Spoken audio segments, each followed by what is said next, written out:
제가 알기로는 불교랑 원불교가 크게 차이가 없다고 알고 있는데 원불교라는 종교는 이번에 처음 이렇게 직접적으로 접하게 되는 것 같아요. 사실 좀 생소한 종교이기도 한데 저는 대학별로 원불교 학생회가 있는 게 좀 신기했습니다. 그래서 생각보다 학생회가 있을 정도로 신자가 많구나 해서 놀랐던 기억이 있습니다. 이렇게 4개의 종교로 꼽힐 정도의 신자들이 많은 종교인가 이런 생각이 들었습니다.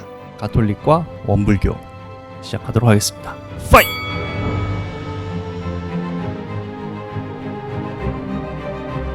We don't give a fuck, give a fuck, give a fuck, fuck.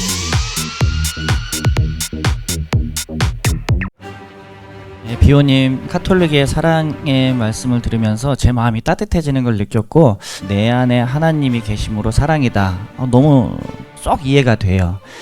딱 하나 이제 궁금한 게 그렇다면 내 안에 하나님이 계시고 그 하나님의 사랑이 발현이 된다고 했을 때 그때도 원죄가 나한테 있는가? 나는 죄인인가? 그게 궁금해졌어요. 일단 이 자리를 빌어서 한 가지만 그냥 상식 차원에서 말씀드리자면은 가톨릭으로 보통 할 때 키읔을 안 쓰고 기역을 씁니다. 그 부분을 그냥 잠깐 그냥 많은 분들이 헷갈리셔서 잠깐 말씀드렸고요. 네, 가톨릭. 가를 기역을 씁니다. 그리고 질문에 대해서 참 이게 원죄가 참 어려운 문제인데요. 자유의지라든지 그런 문제들이 끼어들어 있고 현대 과학이 발전을 하면서 이 소위 말하는 이 아담이라는 존재가 존재하느냐를 이제 묻게 되기 시작함부터는 이 문제가 수렁으로 빠져들었는데 수렁은 일단 들어가지 않겠습니다. 그 인간이란 존재가 결국 뭐냐? 결국에는 참 행복을 달성해 주시는 인간의 최종 목적이신 하느님을 향한 여정을 걸어가는 존재인데 그래서 가톨릭 교회는 인간과 세계가 하느님을 향하는 진행적 상태로 창조되었다고 가르칩니다. 그리고 인간은 그 안에서 자유의지를 가지고 자기를 실현해 나가는 것이죠. 그리고 원죄라는 것은 이 부분에 대한 오해가 정말 큰데 죄가 아닙니다. 어떤 법률을 범해서 내가 짊어져야 되는 죄가 아니라 일종의 상태를 일컫는 것입니다. 그래서 엄격하게 말해서 원죄는 용서받는 것이 아니고 치유받는 것이고 회복되는 것입니다. 인간이 어떤 하느님과 진정한 참나와 단절된 상태를 회복하는 것이 복음과 교회를 통해서 일어나는 것이죠. 이어서 제가 질문을 하자면 그러면 사람의 본질을 말을 할 때 에덴 동산에서 쫓겨나기 이전이 사람의 본질이라고 보는 건가요? 쫓겨난 이유를 우리의 본질이라고 보는 건가요?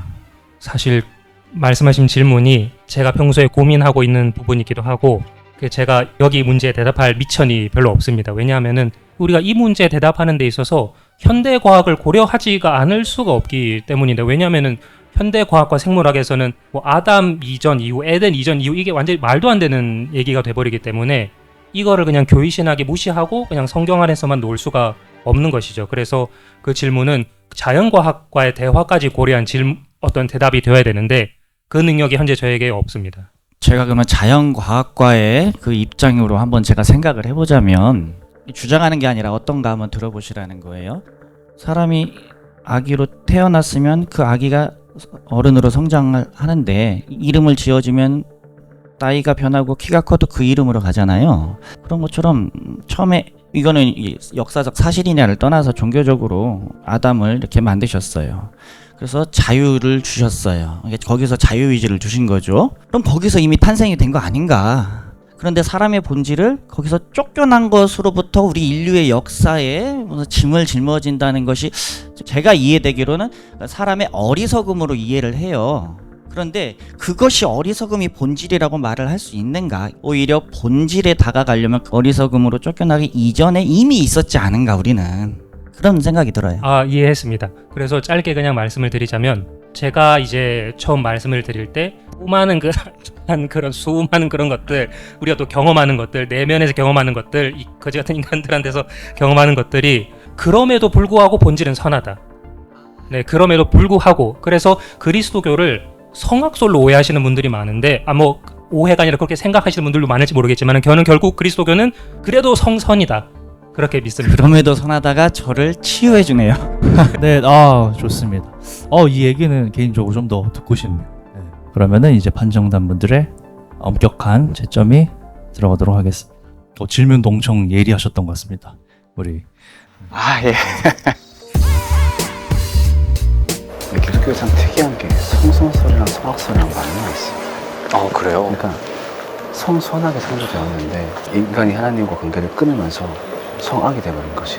그래서 아까 얘기했던 원래는 성선이었는데. 그렇지.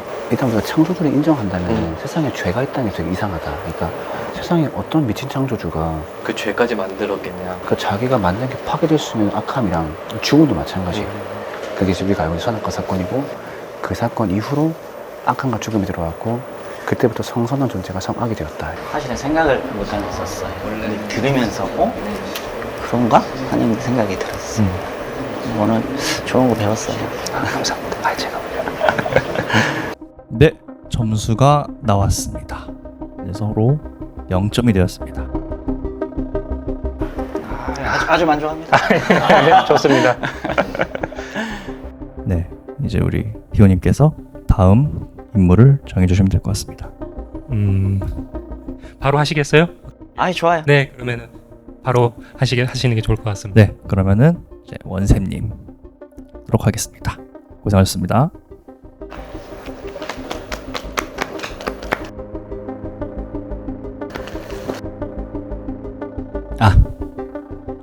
원불교에서는 사랑을 자비라고 부릅니다. 한자로 사랑할 자, 슬플 비, 그러니까 기뻐하고 슬퍼한다라는 말입니다. 이게 뭐냐면은 나와 너가 남이 아니라 하나가 되는 거예요. 우리 마음이 하나가 돼서 한 가족, 한 형제가 됐을 때 내 몸처럼 사랑할 수 있다. 그래서 내가 잘한 것처럼 기뻐하고 내가 잘못한 것처럼 슬퍼한다 해서 자비라고 부릅니다. 그러니까 남녀 간의 사랑은 쉽게 나올 수 있는데 이 자비가 나오려면은 내 거, 이게 나야 라고 하는 나의 주장, 그러니까 에고죠. 집착, 이것들을 내려놓았을 때 있는 그대로 인정이 되고 그 모습 그대로 소중해질 때 너는 내가 아니야 라는 생각을 버리게 되고, 그럴 때 우리 마음은 내 안에 하나가 되는 거죠. 그게 이제 원불교에서 말하는 자비입니다. 그래서 이 자비의 마음이 나기 위해서 내가 누구냐에 대한 깨달음이 참 중요해요. 너와 다른 나라는 나가 있었을 때는 이 자비가 나오기가 어려워요. 그러니까 내가 너를 위해서 뭘 줄게, 아니면 나에게 뭘 좀 줘, 요구를 하게 되는 거죠. 기대를 하게 돼요. 그 나라는 기준을 내려놓았을 때, 나의 벽을 부셨을 때 내 안에 너가 들어올 수가 있다는 거예요. 그래서 그것이 단지 나와 너뿐만 아니라 우리 모든 사람들이 다 내 가족으로 살아가자, 한 가족으로 살아가자, 이것이 바로 원불교에서 말하는 사랑이고, 그것이 바로 부처, 그걸 깨달음이라고 말을 하는 것 같아요. 그렇게 살아가는 사람을 부처라고 말하고, 사실은 나라는 욕심을 내리면 우리는 언제든지 그렇게 살 수 있어요. 놀이터에서 노는 아기들은 그게 잘 돼요. 그것이 우리가 살아가야 하는 사랑의 모습이다라고 말을 하고 싶습니다. 네, 감사합니다. 한정단 여러분, 심사 부탁드리겠습니다. 궁금한 게 사람인지라 욕심이 계속 생기잖아요. 뭐 예. 시기심, 질투심도 생기고 화도 생기고, 내가 저 사람보다 더 잘해서 승진해야 돼. 내가 저 사업체 누르고 내가 이겨야 돼.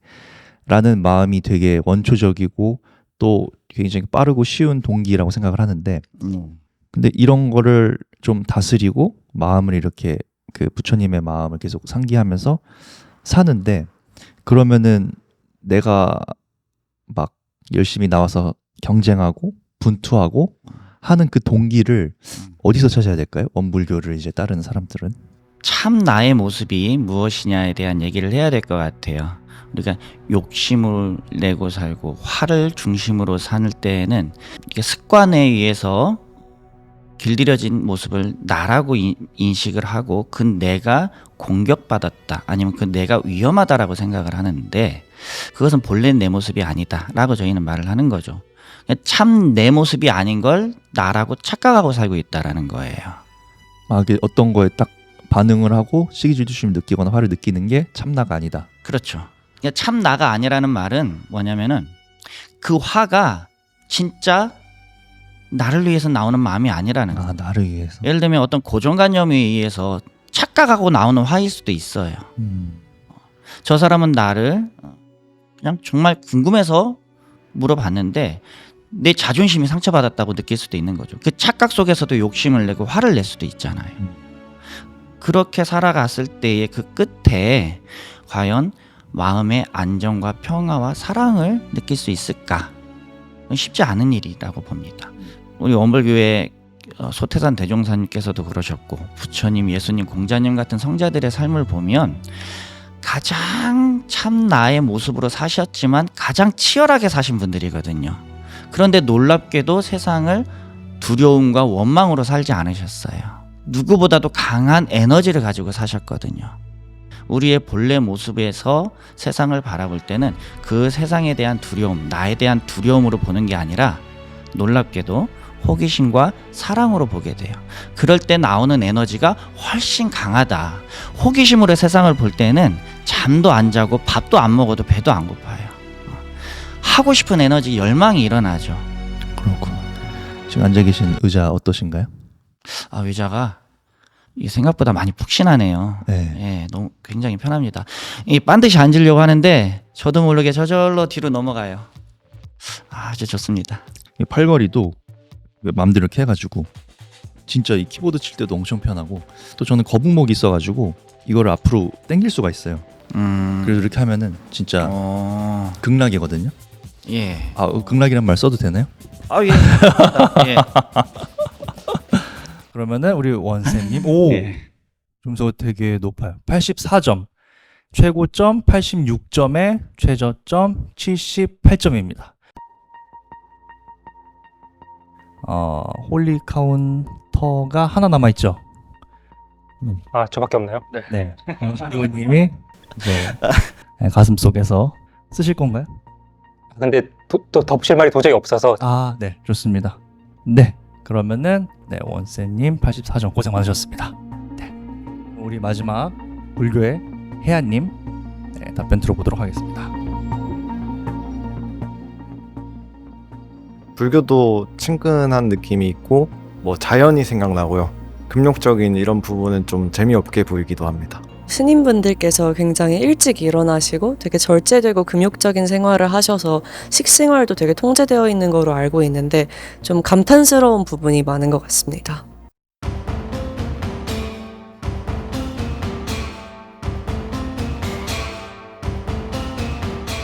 네, 불교에서 정의하는 사랑, 바로 상구보리 하와중생이라는 겁니다.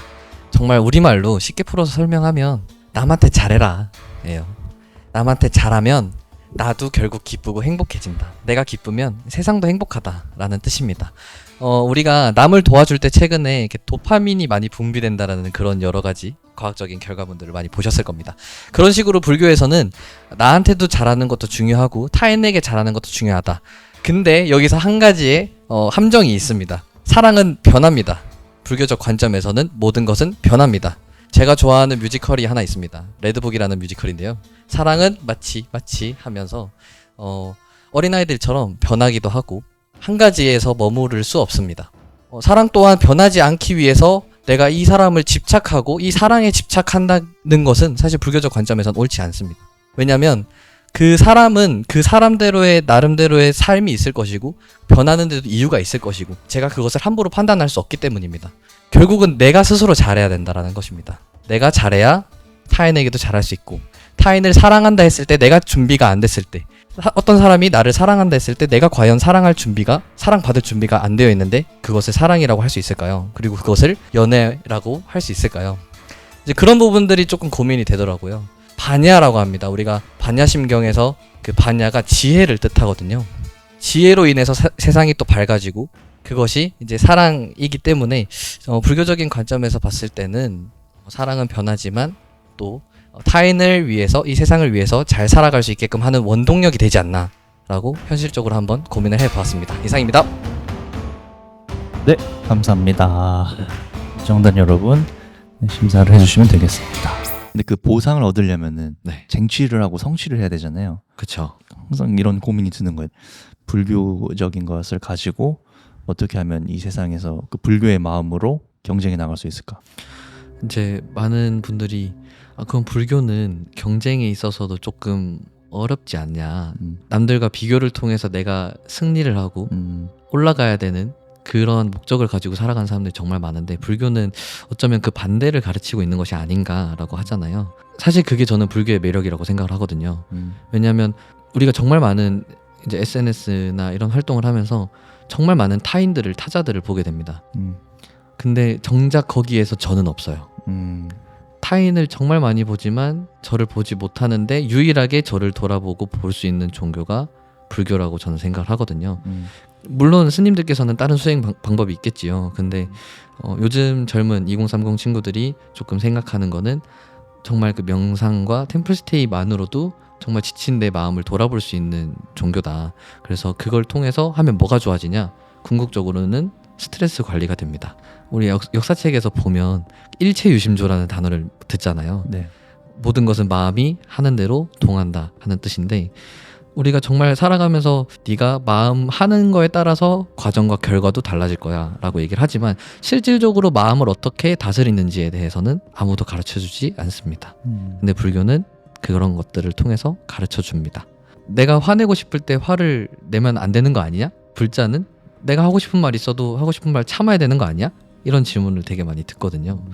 그치만 할 말은 하되 상대방을 최대한 다치지 않고 나도 다치지 않고 어찌됐든 둘이 상부상조할 수 있는 그런 방향을 찾는 것이 전 불교라고 생각을 하거든요. 뭐 이건 그냥 궁금한 건데 뭐 불교에서 성욕에 대해 얘기하는 부분도 있나요? 있지요. 있습니다. 이것을 막 들어대지 말아라가 아니라 엉뚱한 데 쓰지 말아라 라고 얘기를 합니다. 그러니까 사음하지 말아라. 그러니까 너가 사랑하는 사람한테만 오로지 그 사랑을 전달해주면 좋겠다. 이성적으로? 네. 그러니까 뭐 이성적인 게 아니면 또 뭐가 있죠?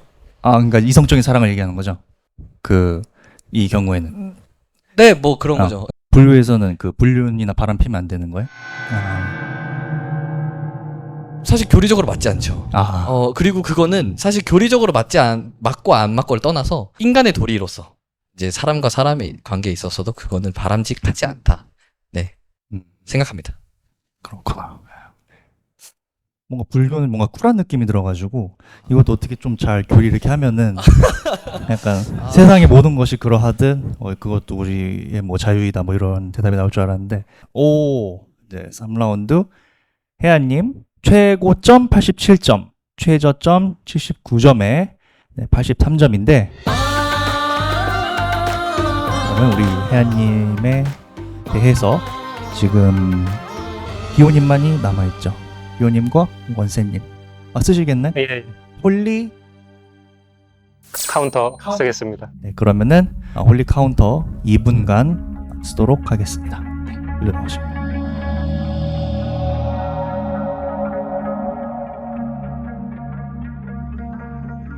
수고 많았어요.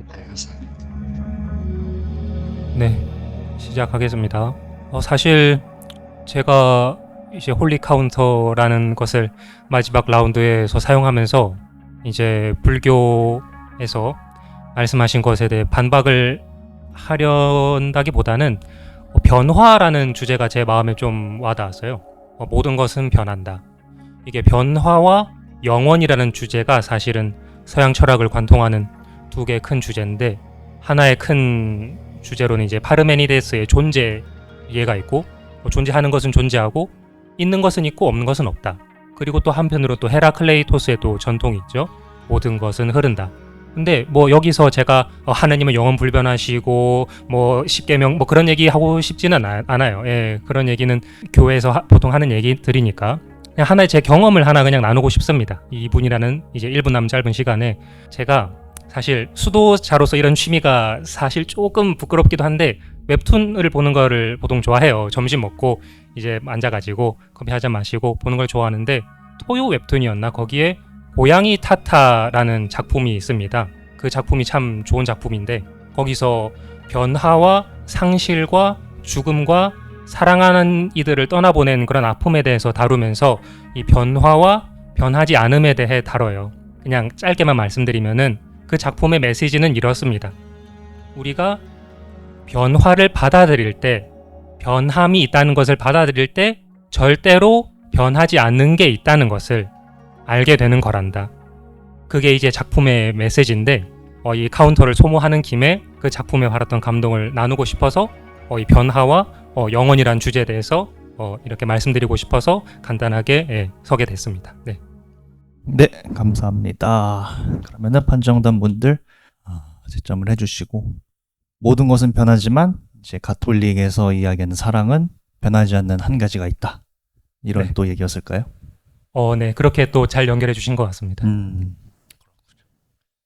그게 토요일이었는지 일요일인지 제가 기억이 잘 안 나네요. 예. 웹툰. 네네. 혹시 19금 웹툰도 보시나요? 아니요, 그렇진 아니요. 그런 것은 안 봅니다. 네. 교리에 교리라는 단어가 굉장히 오염된 단어잖아요. 지금 굉장히 좁은 의미만을 갖는 것으로 변질이 돼서 사실 이 개념을 먼저 구제를 먼저 하고 이게 교리냐 아니냐를 말해야 되는데 그러려면 또 한 30분은 또 이 얘기를 또 해야 되고 근데 일단 교리는 교리죠. 네, 그렇습니다. 그러면 이제 광고로 약간 야한 웹툰 같은 거 뜨면 바로 내리고 그렇죠. 네. 그렇습니다. 네. 조심하는 편입니다. 네. 그러면은 비오님이 혜아님께 했던 홀리 카운터 채점 결과가 나왔습니다. 최고 5점, 그다음에 최저 0점으로 네 비오님이 2점을 획득하셨습니다. 축하드립니다. 예, 감사합니다.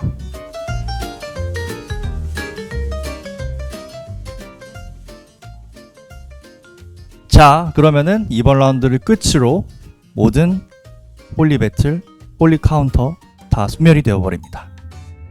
그래서 지금 남아 계신 잠시만요. 사용하겠습니다. 근데 지금 라운드가 전부 다 끝나서 지금 사용할 사람이 없는데 그러면은 어떻게 할까요? 그러면은 좀 판정단 쪽 우리 기획팀이랑 좀 판정단 쪽에서 회의를 한번 해봐야 될 것 같은데요.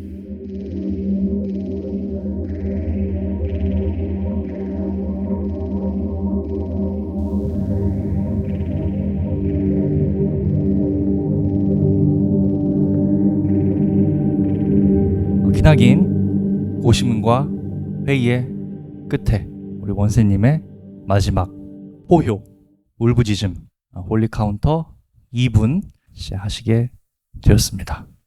그러면은 앞으로 나오셔서 누구에게 홀리 카운터를 울부짖을지 말씀해 주시고 시작을 하시면 될 것 같습니다. 자, 마지막 홀리 카운터 누구에게 쓰시겠습니까? 저는 홀리 카운터를 뒤에 계신 세 분 모두에게 쓰겠습니다. 뒤에 계신 세 분에게 불만이 있으신 건가요? 잘 들으시라고. 좋습니다. 그렇다면 원세님 마지막 홀리 카운터 2분 동안 시작하도록 하겠습니다. 우리가 사랑에 대해 말을 한 것이 상대적 사랑이 아니라 그 종교적 사랑이라고 말할 때는 우리의 본질이 무엇이냐에 대한 얘기를 한 것 같아요. 나의 본질이 무엇이냐, 이 세상의 본질이 무엇이냐, 그것이 사랑이다 라고 말을 했죠. 본질이 사랑이기 때문에 우리가 살면서 느껴지는 모든 아픔과 외로움과 힘듦, 이런 모든 감정들이 이 종교적 사랑 안에서 다 녹아날 수가 있는 것이다, 이렇게 말을 하고 싶습니다. 그래서 그것을, 이 사랑을 우리는 진리라고 말을 했고 그 사랑을 실천한 분들을 성자라고 말씀을 해왔습니다. 그리고 우리도 그런 사랑을 실천하자고 말을 해왔죠. 저는 이렇게 말을 하고 싶어요. 우리가 외로울 때, 힘들 때 나를 보자. 꾸며진 나 말고 만들어진 나 이전에, 두려워하기 이전에 본래의 내 마음에 무엇이 있는가, 그곳에 바로 원불교에서 말하는 자비, 사랑이 있고 예수님께서 말씀하신 사랑이 거기 있었다 라고 말을 하고 싶습니다. 이상입니다. 감사합니다. 이 판정단 여러분 채점 드리겠습니다. 마지막에 그 원불교라는 단어가 나오기 전까지 잠깐 그 기독교 목사님 설교 말씀으로 착각할 정도로 말투나 이런 분위기, 바이브가 굉장히 고요하고 좋았습니다. 죄송합니다. 홀리 카운터 우리 원쌤님 이제 최고 2점, 최저 0점으로 1점 획득하셨습니다. 축하드립니다. 자, 1, 2, 3라운드 누적 점수 발표하도록 하겠습니다. 마지막부터 발표를 하겠습니다. 우리 4등은 가톨릭의 비오님 231점, 3등 우리 원쌤님 239점, 그리고 2등은 우리 엠마오님입니다.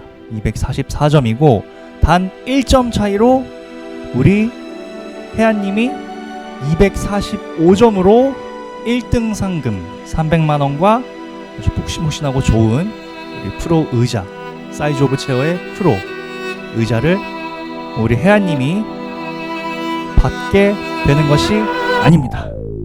아니에요. 네. 지금부터 4라운드를 시작하겠습니다.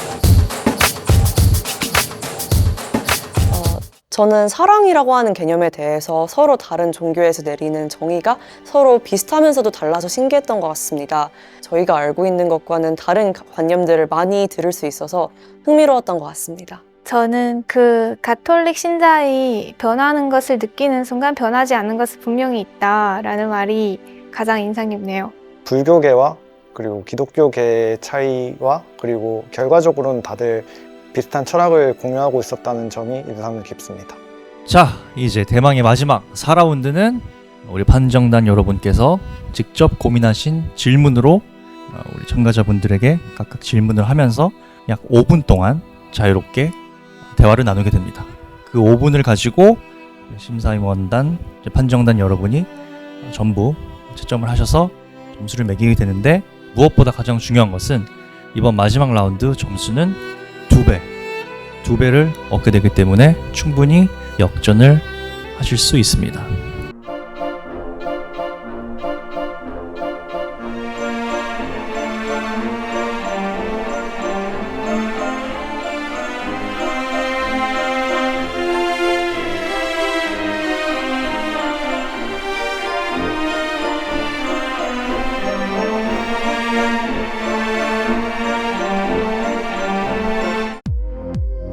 종교별로 하나씩 이렇게 정해야 되잖아요.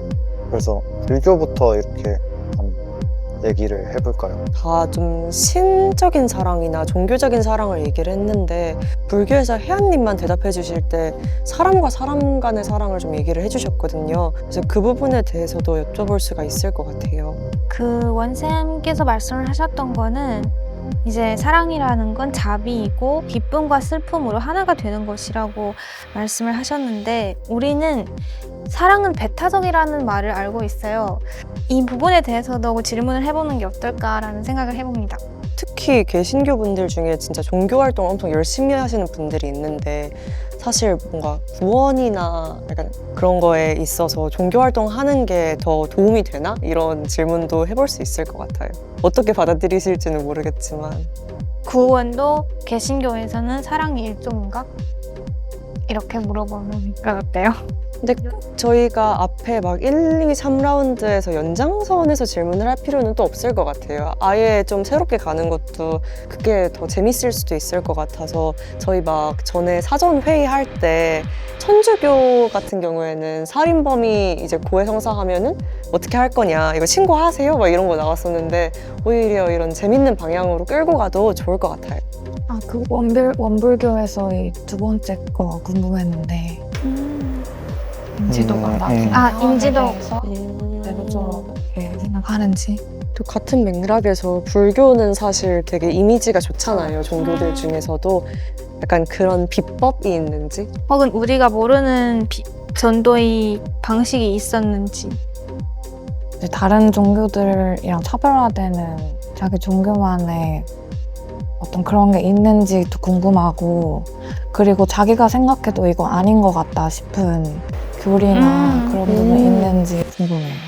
그 원불교에 대한 이해도가 저만 낮은 게 아니라 다들 좀 낮을 수도 있다고 생각을 해서 약간 불교랑 어떻게 다른지 똑같이 이제 부처라는 존재를 이렇게 똑같이 그 모시는 건지 정확히 뭐가 다른지가 이제 세 라운드를 거쳤는데도 좀 정확하지 않은 부분이 있는 것 같아요, 저희한테. 그러면 이제 질문을 몇 개를 정해 볼까요? 각 종교별로 하나 플러스 2개씩 해가지고 저희가 담당하는 건데 이따 그것도 정해야 돼요. 네. 그러면 이제 우리 판정단 여러분 중에 가장 먼저 질문을 하실 분은 손을 들어주시면 감사하겠습니다.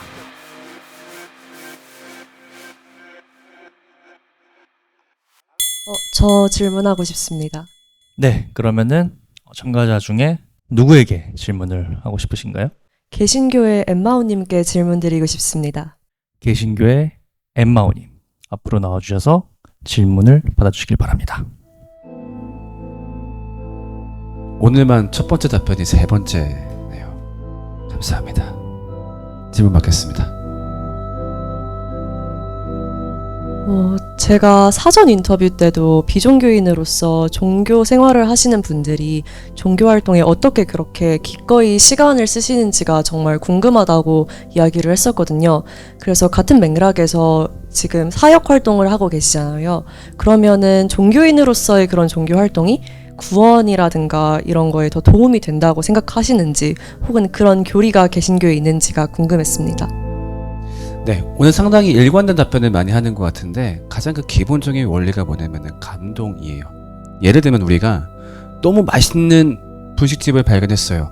그럼 맛있다라고 말을 할 테고 그 다음 반응이 보통 뭐냐면은 그 집을 내가 사랑하는 사람들한테 소개시켜주죠. 야, 거기 가봐. 거기 가봐야 돼. 왜냐면 너무너무 맛있으니까. 그리고 그 맛있는 거를 같이 먹으면 더 좋으니까.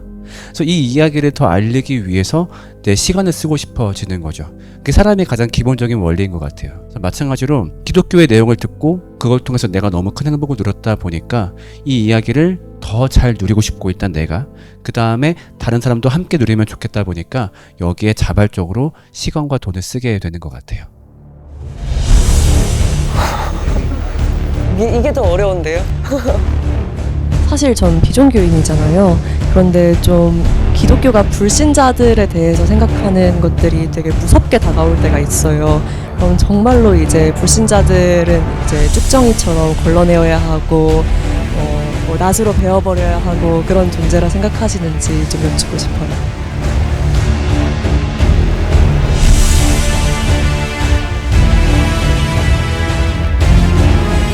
We don't give a fuck, give a fuck, give a fuck.